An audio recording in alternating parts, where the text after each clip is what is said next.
Salut à toi cher circadien, j'espère que tu as une belle énergie. Juste avant de commencer cette vidéo, je t'invite à t'abonner à la chaîne si ce n'est pas encore fait et à mettre un petit pouce bleu sous la vidéo. Cela permettra de récompenser mon travail et d'être mieux référencé sur YouTube. Alors dans cette vidéo, j'aimerais te parler de mes pires erreurs que j'ai pu faire en voulant être productif. Et oui, la productivité aujourd'hui, c'est un mot qui est beaucoup utilisé dans le monde de l'entrepreneuriat, dans le monde, voilà, quand on veut développer son activité, quand on a beaucoup de travail à fournir. Et finalement, la productivité, c'est quoi? C'est tout simplement chercher à accomplir les tâches, les actions qu'on s'était dit qu'on allait faire dans la journée et finalement avancer, nous avancer vers nos objectifs et vers nos buts. Donc déjà, rien qu'avec cette définition de la productivité, on se rend compte que c'est un processus qui demande finalement de l'énergie et donc il va falloir utiliser les bonnes stratégies et avoir les bonnes ressources pour atteindre ses objectifs. Alors déjà, la première erreur que je faisais, et je pense que c'est encore le cas d'énormément de personnes, plein d'entrepreneurs le font, c'est de se lever très tôt, genre 5 h du matin, pour avoir encore plus de temps dans la journée et abattre plus de travail. Et ça, c'est un concept qui m'a été vendu notamment dans le monde du développement personnel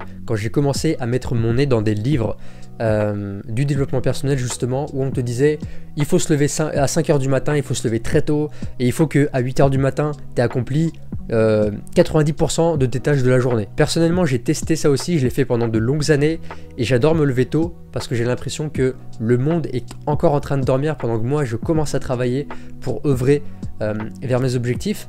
Donc en soi, c'est un concept qui est sympa, que j'apprécie beaucoup, mais derrière il y a un revers de la médaille, il y a des choses à faire attention. Qui dit se lever tôt dit se coucher tôt. Bah ouais, parce que sinon on ne dort pas assez. Et du coup, c'est aussi l'erreur que je faisais, c'est que en me levant très tôt, je ne dormais pas assez. Je dormais en moyenne 5 à 6 heures par nuit. Et tu t'imagines bien qu'en 6 heures de nuit de sommeil, ton corps n'a pas le temps de bien se régénérer. Et aujourd'hui, avec le recul, je suis certain que le sommeil, c'est le pilier numéro 1 pour ta productivité. Si tu fais pas attention à ton sommeil, tu auras beau t'envoyer les meilleurs compléments alimentaires, la meilleure diète, le meilleur nootropique de je ne sais d'où. Si tu n'as pas le sommeil en fondation, c'est mort. Je veux dire, ta productivité, tu tiendras pas longtemps, tu seras pas endurant. Et je pense que toute personne qui écoute cette vidéo et qui a des projets, l'idée c'est pas de faire un sprint, c'est un marathon. Et si tu veux faire un sprint dans des projets qui demandent du temps, tu vas vite t'épuiser. Donc après, par la suite, j'ai découvert l'importance de la qualité de sommeil et vraiment faire attention à avoir des heures de coucher réguliers. Donc par exemple, si tu te lèves à 5 h du matin, couche-toi très tôt, genre 21 h, pour avoir tes 8 heures de sommeil un maximum et bien avoir le temps de te régénérer. Et du coup, le fait d'avoir mis en priorité mon sommeil, ça m'a tellement changé la vie que du coup, je me suis mis à faire plein de recherches, plein d'expérimentations pour tester qu'est-ce qui marchait. Et du coup, j'en ai même créé une formation en ligne qui s'appelle Sommeil d'or. Si tu veux aller voir un petit peu plus en détail cette formation pour maximiser ta qualité de sommeil, je te mets un petit lien sous la vidéo en description et tu pourras aller voir un petit peu plus en détail. Donc, je me réveillais le matin à 5 h, j'enquillais sur une douche froide pour me donner un gros boost de dopamine. Je me faisais aussi une respiration Wim Hof qui était aussi très taxant pour le système nerveux. Donc autrement dit, je m'envoyais beaucoup de... Je ne vais pas dire d'artifice parce que ce sont quand même des choses naturelles. Le bain froid, c'est naturel. La respiration, c'est quelque chose de naturel. Mais c'est quelque chose qui peut demander des ressources énergétiques à notre corps. Et finalement, sur le long terme, plus nous épuiser qu'autre chose. Et ensuite, comme 99,999% des gens, j'exagère un petit peu, mais disons qu'une grande partie des personnes qui cherchent à vouloir être plus productif et avoir un boost cognitif, vers quoi on va se tourner? La tasse de café. Et du coup, je me suis mis à boire du café. Je crois que j'ai commencé à mes 23 ans.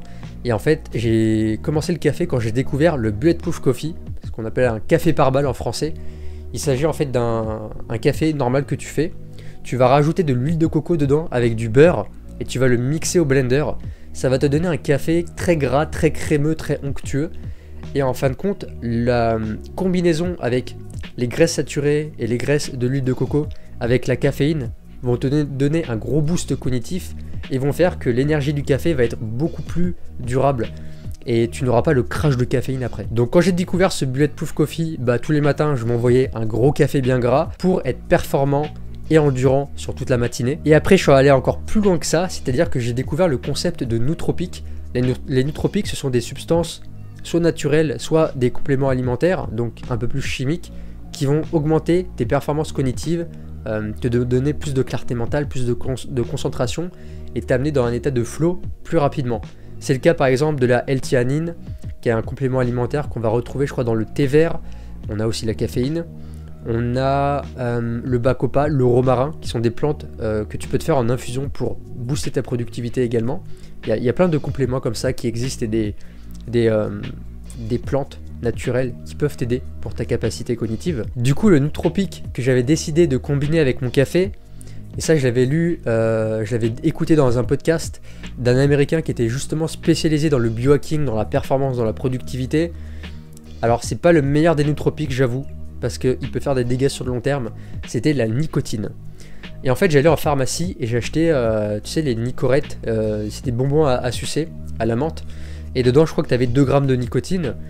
Et moi qui n'ai absolument pas fumeur depuis, j'ai pas fumé depuis 10 ans, quand je prenais ça à l'époque, donc j'avais 23-24 ans, et que j'avais pris une grosse tasse de café, j'avais presque la tremblote, j'avais une explosion de dopamine, et j'avais juste l'impression que j'allais mais tout arracher. J'étais ultra motivé, surmotivé, je me suis dit non mais là, ça y est, je vais tout accomplir aujourd'hui, je me sentais surpuissant. Sauf qu'après, il y a toujours le contre-coup, et ça aussi c'est un truc important à savoir, c'est que à vouloir trop s'envoyer de choses qui sont dopaminergiques, il y a tout le temps un contre-coup. C'est-à-dire qu'au même niveau où tu vas avoir ce pic de dopamine ou cet enthousiasme exacerbé, il va toujours avoir son opposé dans le négatif. Et donc forcément, il y a le crash qui vient après avoir consommé cette nicotine, peut-être 2-3 heures après, et du coup je me sentais vraiment comme une merde, j'avais un gros coup de barre. Et enfin la dernière erreur que je faisais, et ça m'arrive encore de la faire un petit peu, mais j'essaie de me calmer, c'est de faire des to-do list à rallonge. Moi je suis un monsieur to-do list, la veille pour le lendemain j'ai un papier avec écrit 10 000 choses.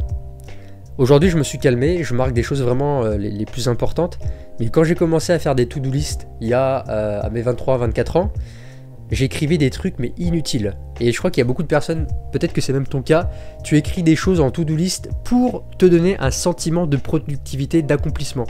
Et juste pour te dire, une fois que j'ai rayé ça, tiens en fait j'ai été productif. Donc qu'est-ce que j'écrivais tout simplement?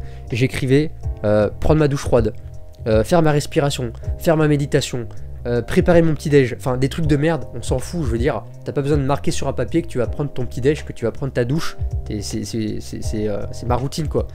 Et du coup, bah, quand tu as coché ta douche froide, quand tu as coché ton petit déjeuner ou je ne sais quoi, tu es là et tu te dis oh, j'ai été productif. Hein. Alors, en fait, tu rien foutu. Concrètement, tu n'as pas fait les actions qui vont te faire avancer vers ton projet. Donc ça a été la grosse erreur aussi. Et du coup, bah, qui dit grosse to-do list dit gros stress psychologique. Donc bah, du coup, tu te retrouves le matin avec tout ça à faire. Tu dis putain, j'ai tout ça à faire aujourd'hui. Et du coup, bah, on a tendance à s'auto-saboter, à procrastiner. Dans la grande majorité des cas, on n'accomplit pas tout ce qu'on a fait sur sa to-do list.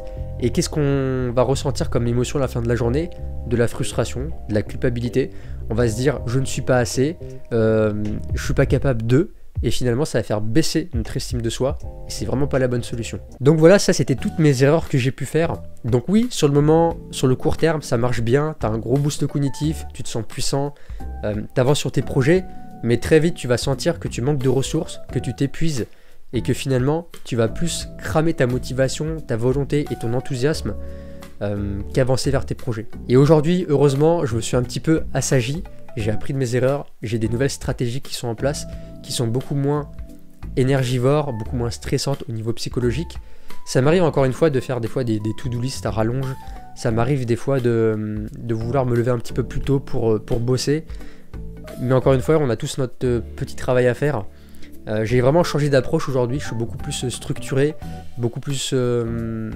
clairement, je suis plus productif parce qu'il y a une organisation, parce que je fais aussi attention aux fondamentaux. Les fondamentaux, c'est quoi? C'est la santé. Avoir une alimentation saine, un sommeil de qualité, passer du temps en nature, prendre la lumière naturelle un maximum. Voilà, donc tout ça, il y a tout cet aspect santé, bien-être qui est fondamental pour pouvoir être productif. Et je crois que la clé aussi de la productivité, c'est d'être épanoui au niveau personnel. Si t'es pas épanoui au niveau personnel, si tu te sens pas en santé, si t'as pas une pratique physique, une activité physique qui te plaît, une bonne hygiène de vie, ta productivité et du coup tes projets professionnels vont en prendre un coup, ça c'est garanti. Dans une prochaine vidéo, je te partagerai justement quelles sont mes nouvelles stratégies, qu'est-ce que je mets en place dans mon quotidien pour devenir un véritable marathonien de la productivité. Et si tu veux être alerté de cette vidéo quand elle va sortir, je t'invite à activer la petite cloche, comme ça tu seras notifié et tu seras au courant quand je sortirai cette vidéo bientôt. Et enfin, pour les plus motivés d'entre vous, si jamais tu rencontres des problèmes au niveau de ton énergie, de ta santé, de ton bien-être, que tu aimerais maximiser tout ça, et du coup optimiser ta productivité et te sentir de meilleure humeur dans tes journées pour accomplir tes projets, tu peux réserver un appel gratuit avec moi. C'est un coaching qui est offert de 1 heure. Pour ça, j'ai mis un lien en dessous de la vidéo en description. Tu vas pouvoir enregistrer, choisir un créneau dans Calendly pour qu'on puisse passer un petit temps ensemble. Sur ce les circadiens, j'espère que cette vidéo t'aura été utile. N'hésite pas à mettre en commentaire aussi quelles ont été tes erreurs de productivité, qu'est-ce que tu mets en place aujourd'hui pour booster tout ça. Et je te retrouve à très bientôt dans une prochaine vidéo. Ciao ciao.